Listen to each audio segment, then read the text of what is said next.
أعوذ بالله من الشيطان الرجيم. بسم الله الرحمن الرحيم. الرحمن علم القرآن خلق الإنسان علمه البيان. الشمس والقمر بحسبان والنجم والشجر يسجدان والسماء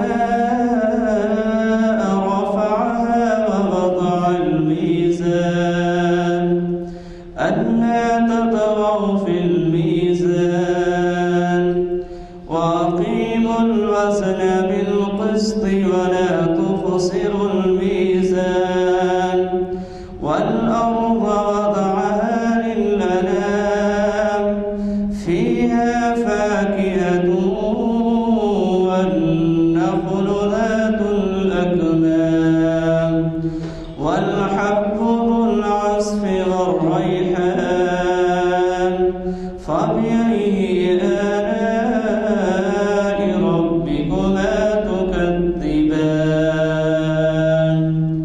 صدق الله العظيم.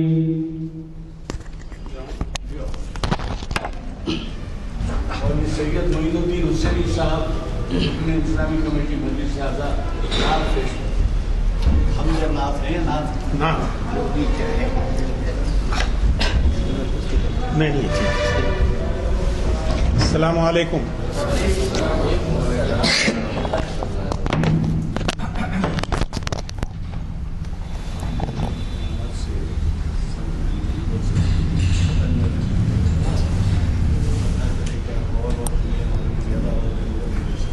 ٹھیک ہے.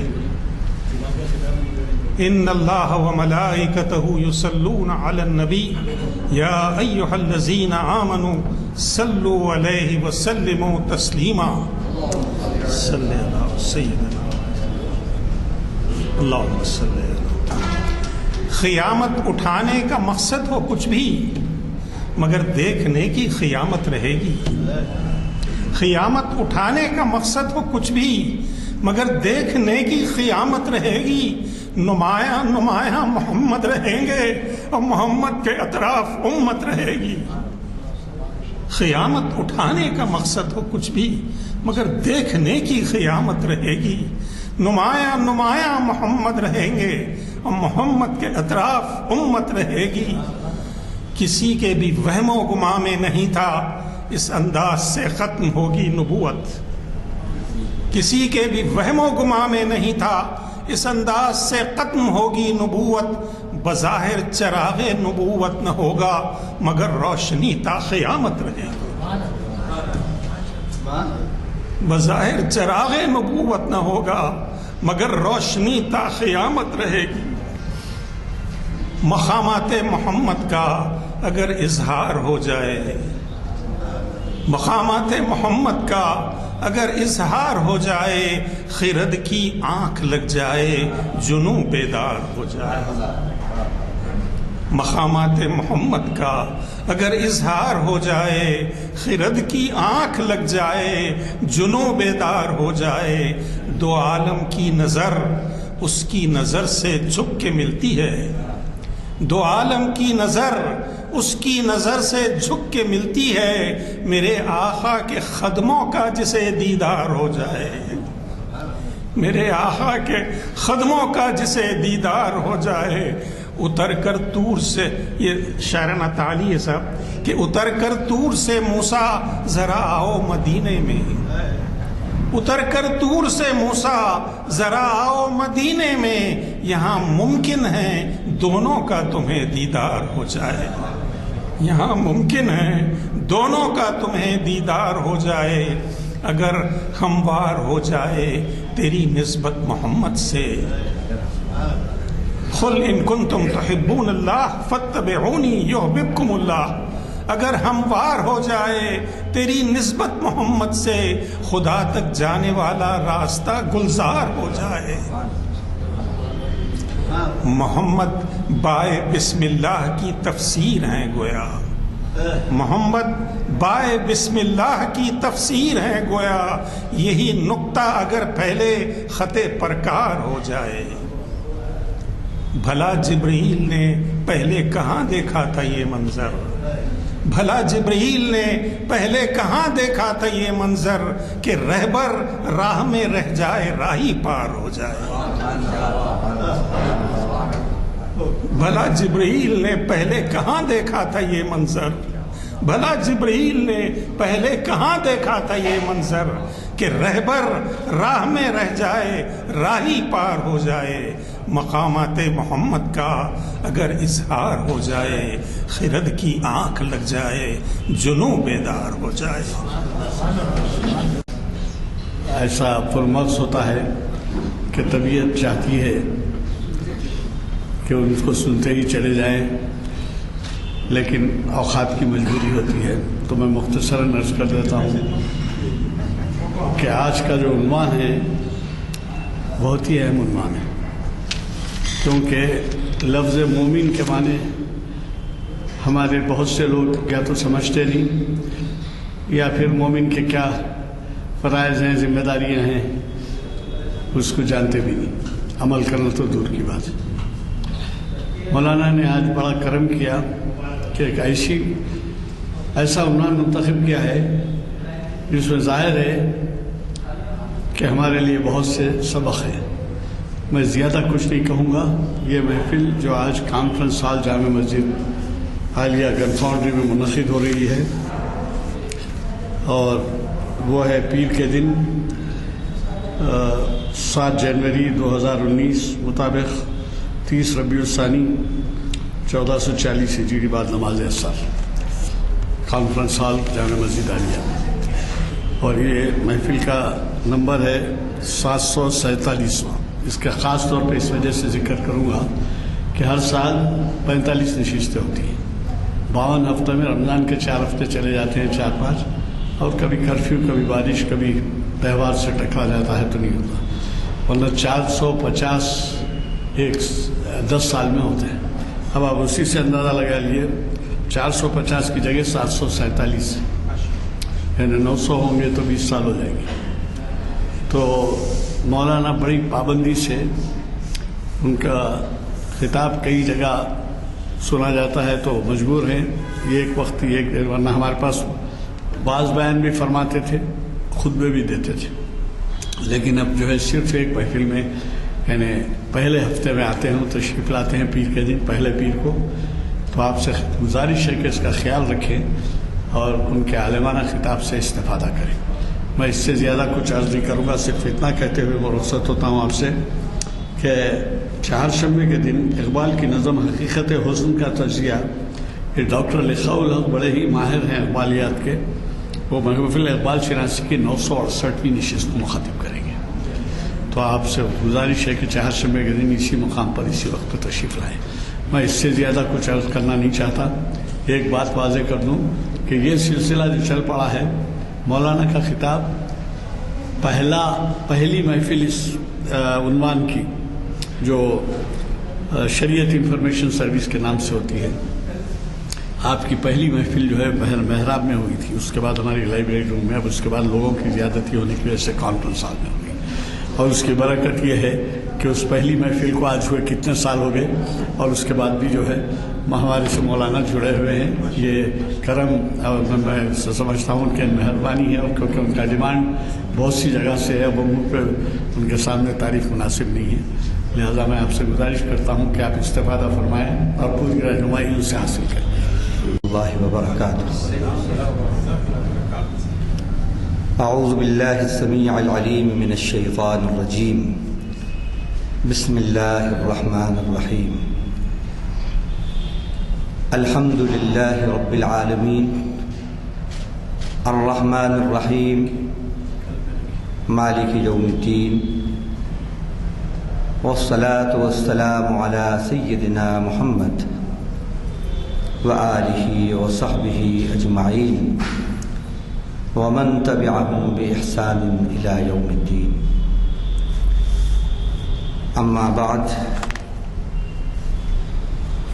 قال الله جل وعلا في كتابه المجيد فلا وربك لا يؤمنون حتى يحكموك فيما شجر بينهم ثم لا يجدوا في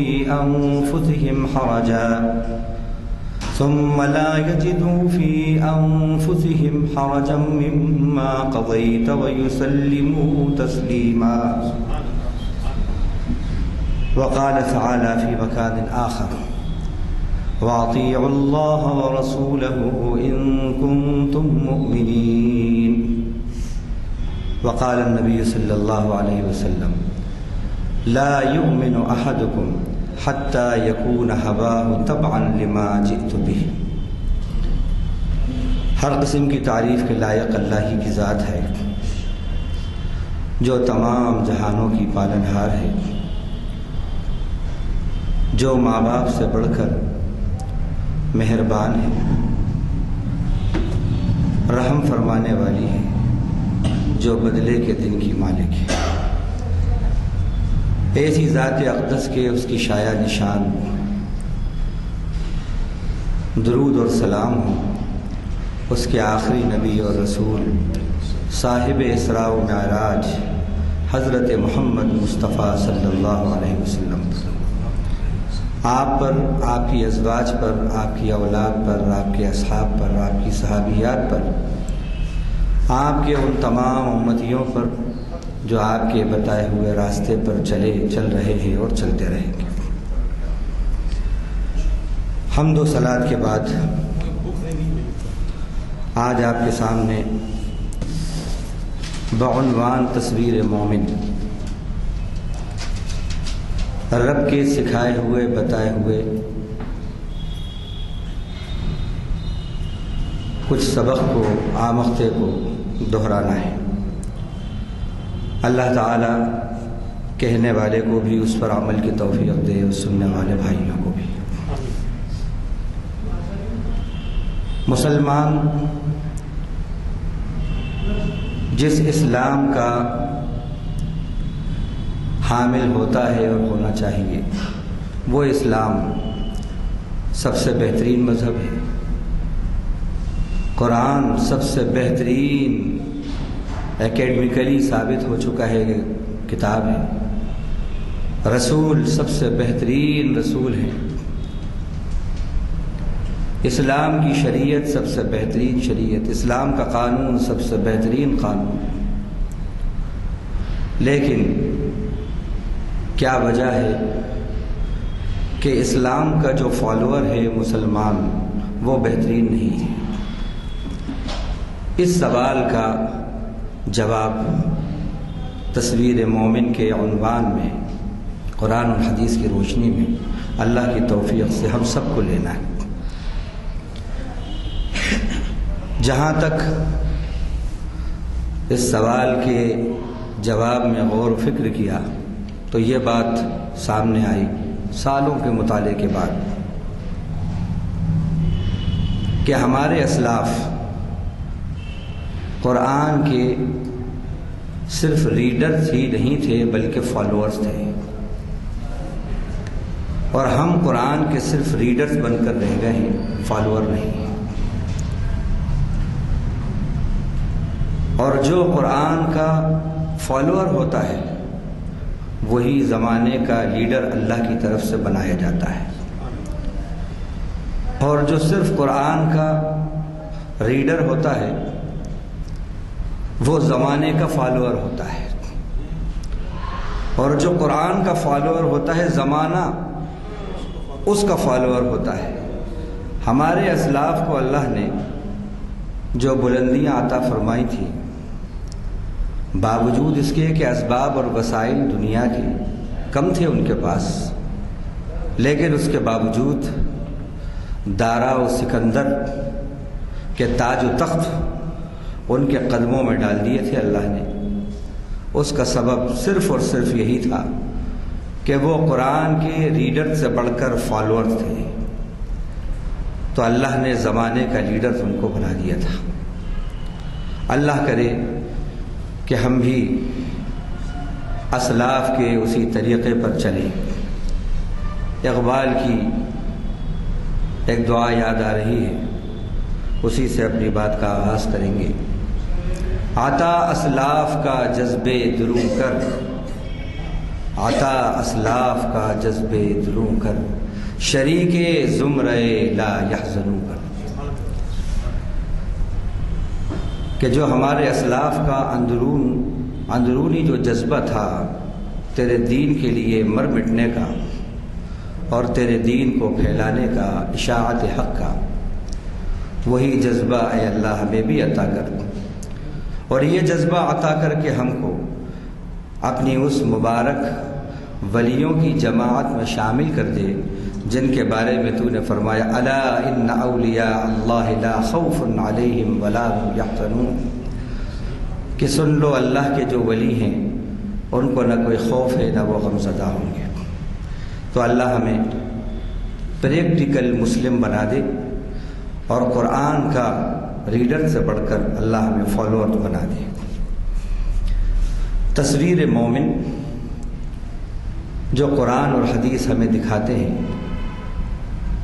وہ کیا ہے؟ تو ہم نے کچھ عناوین، چھوٹے چھوٹے موضوعات لیے ہیں جو روز مرہ سے متعلق ہماری زندگی ہے، ڈیلی لائف،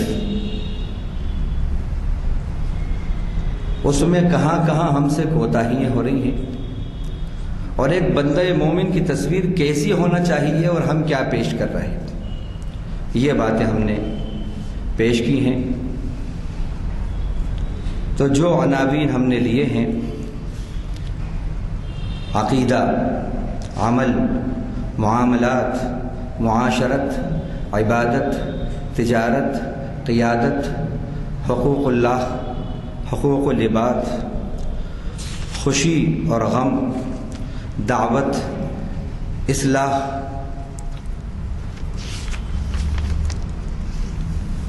حیا، طہارت، حقوق شوہر، حقوق زوجہ، اور وقت کی اہمیت، امانت داری، عدل و انصاف۔ یہ وہ باتیں ہیں جن میں ہم اس وقت کوتاہ نظر آ رہے ہیں۔ مومن کی تصویر ادھوری ہے، اور جب تک تصویر مکمل نہ ہو اس وقت تک شناخت نہیں ہو پاتی۔ تصویر بہترین ہے لیکن ناک غائب ہے تو اس کا حسن ختم ہے۔ تصویر بڑی خوبصورت، بہت بہترین رنگ اور بڑی بہترین اس کے اندر فنکاری کا استعمال ہے، لیکن کان غائب ہے، اسے کوئی تصویر نہیں کہے گا، کامل تصویر نہیں کہے گا، اور اس کا اٹریکشن نہیں ہوگا، وہ اپنا اٹریکشن کھو دے گی۔ تصویر بہترین ہے، منہ غائب ہے۔ تصویر بہترین ہے، سب کچھ لیکن سر غائب ہے، تو وہ تصویر اپنا اٹریکشن کھو دیتی ہے۔ بالکل اسی طرح یہ جو باتیں بتائی ہیں یہ بندہ مومن کی جو تصویر ہے اس کے اجزاء ہیں، اس کے مرکبات ہیں، اس کے اجزاء ہیں۔ یہ تمام اجزاء جب ملتے ہیں، اس میں تناسب جب پیدا ہوتا ہے، پروپورشن آتا ہے، تو پھر اٹریکشن آتا ہے اور پھر جاذبیت آتی ہے۔ سب سے پہلی چیز عقیدہ۔ اللہ تعالیٰ سے محبت، وارفتگی، شوق، خوف، آرزوؤں اور تمناؤں کا اللہ کی ذات کو مرکز بنانا، اس کی ذات گرامی میں مخلوقات کو بالکل عمل دخل نہ دینا، یہی مقصود بندگی ہے اور یہی مقصود حیات ہے۔ جیسا کہ اللہ نے فرمایا وَمَا خَلَقْتُ الْجِنَّ وَالْإِنسَ إِلَّا لِيَعْبُدُونِ، میں نے جنات اور انسانوں کو پیدا ہی اس لیے کیا ہے کہ وہ میری بندگی کریں۔ حضرت ابن عباس رضی اللہ عنہ نے یا عبداللہ ابن مسعود رضی اللہ عنہ نے اس کی تشریح فرمائی لیعبدون کی اے لیعرفونی، تاکہ وہ مجھے پہچانے، وہ مجھے پہچانے۔ ہو نہ جس میں بندگی موت ہے وہ زندگی، اور کوڑیوں کے دام ہے موت جیسی زندگی۔ جس زندگی میں بندگی نہیں ہے وہ زندگی گندگی ہے، اور جہاں گندگی ہے وہاں شرمندگی ہے۔ رب کے متعلق ہمارا جو عقیدہ ہو خالصتاً خالص عقیدہ ہو، محبت بھی اسی سے شدید ہو اور خوف بھی اس کا خوب ہو، جیسے فرمایا والذین آمنوا اشد حبا للہ۔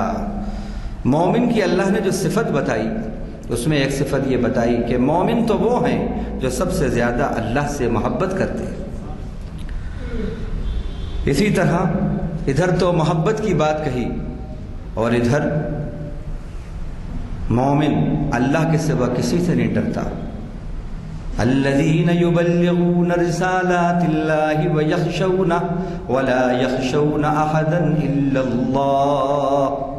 ایک جگہ فرمایا لا تخشوہم واخشونی، جو اللہ کے پیغامات کو پہنچانے والے ہیں دوسروں تک وہ اللہ کے سوا کسی سے نہیں ڈرتے۔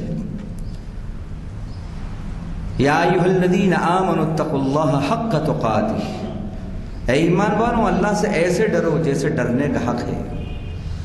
خوف خدا، واقعی خوف خدا ہو، کیسا خوف خدا؟ اللہ کے نبی کی دعا میں ہمیں معلوم ہوتا ہے کہ خوف خدا کیسا ہو اور حب خدا کیسی ہو۔ فرمایا اللہم اقسم لنا من خشیتک ما تحول به بیننا و بین معصیتک، اے اللہ اپنے خوف کا مجھے ایسا حصہ عطا فرمائیے جو میرے اور تیری نافرمانی کے درمیان ایک آڑ بن جائے، رکاوٹ بن جائے۔ یہ ہے خوف خدا، وہ خوف جو اللہ کی معصیت اور نافرمانی سے روک دے، وہ خوف ہے، وہ خوف خدا ہے۔ اور جس خوف کے اندر اللہ کی معصیت سے اجتناب اور پرہیز نہ ہو وہ خوف خدا نہیں، وہ خوف شیطان ہے۔ کیونکہ شیطان کی بھی اللہ نے بتایا انی اخاف اللہ رب العالمین کمثل الشیطان اذ قال للانسان اکفر فلما کفر قال انی بریء منک انی اخاف اللہ رب العالمین۔ اگر آپ یہ الفاظ کا مثل الشیطان اذ قال للانسان اکفر کے یہ سب ہٹا دیں اور صرف انی اخاف اللہ رب العالمین کہیں، بتائیں، اور پھر پوچھیں کہ یہ کس کا جملہ ہو سکتا ہے، تو شاید کوئی ایک بھی نہیں ہو ایسا یہ کہنے والا کہ صاحب یہ شیطان کا جملہ۔ معلوم ہوتا ہے سورہ حشر کا دوسرا رکوع ہے، 28واں پارے کا 5واں رکوع۔ کوئی ایک شخص بھی ایسا نہیں، الفاظ سے معلوم ہوتا ہے اوہو یہ تو کسی بڑے ولی اللہ کا جملہ ہے، اللہ سے ڈر ہی نہیں رہا بلکہ انی اخاف اللہ رب العالمین، بے شک کے ساتھ کہہ رہا ہے، اخاف اللہ بھی نہیں کہہ رہا، انی بے شک میں، اخاف اللہ اللہ سے ڈرتا ہوں، رب العالمین جو سارے جہانوں کا پالنہار ہے اس کو رب العالمین بھی مانتا ہے۔ یہ شیطان کے الفاظ ہیں۔ اسی طرح جنگ بدر کے اندر 10ویں پارے کے دوسرے رکوع کے اندر بھی اللہ تعالیٰ نے بتایا وَإِذْ زَيَّنَ لَهُمُ الشَّيْطَانُ، یاد کرو اس وقت کو جب شیطان نے خوشنما بنایا کافروں کے لیے ان کے اعمال کو، اور ان سے کہا لا غالب لکم اليوم انی جار لکم، فکر مت کرو آج کوئی تم پر غالب نہیں آئے گا، میں تمہارا پڑوسی ہوں۔ فلما تراءت الفئتان نکص علی عقبیہ وقال انی بریء منکم انی اری ما لا ترون، پھر کہا ہوئی انی اخاف اللہ واللہ شدید العقاب۔ غور کرنے کی بات ہے،